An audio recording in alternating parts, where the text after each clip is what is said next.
Humans are social animals, and the ability to identify and understand faces is critical to our ability to maintain relationships and function as a group. Hi, I'm Captain Jeff Osgood. I'm a research psychologist with the Walter Reed Army Institute of Research. My education's in social psychology, but before joining the Army, I actually did work in a variety of research labs, including one that focused on face perception. Humans are evolutionarily wired to see and react to faces very quickly. We even have a special brain region for this. It's called the fusiform face area.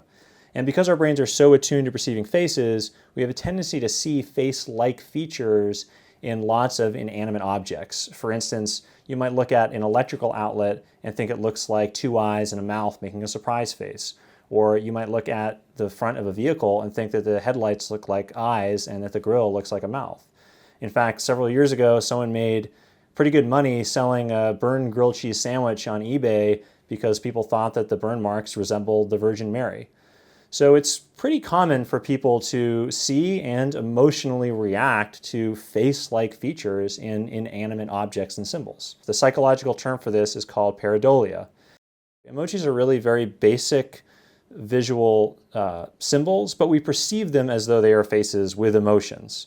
And indeed, recent research suggests that the same neurological sensory mechanisms that are at play when we're viewing real faces are also at play when we're experiencing this pareidolia phenomenon.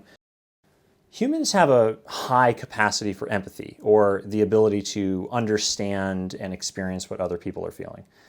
This is why it can make you feel sad if you see someone else crying. However, throughout most of human history, our communication occurred in face-to-face settings, not via writing and certainly not via long-distance electronic communication. So we're likely evolved to experience more empathy in response to facial displays of emotion rather than written words. So a message sent with an emoji can help to bridge this gap to some extent if it helps trigger this empathetic response. For example, there was one study that actually found that the brain responded similar to pain emojis, similarly to how it responded to images of people's actual faces when they were in pain. So at WRAIR, we're constantly looking for ways to better understand and treat the injuries that our warfighters face. We haven't done any research with emojis, but we have done research with images of real faces displaying different emotions.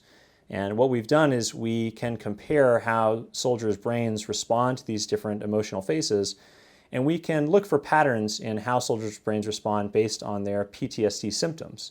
And this helps us better understand PTSD, how PTSD affects the brain, and how we can prevent and treat PTSD.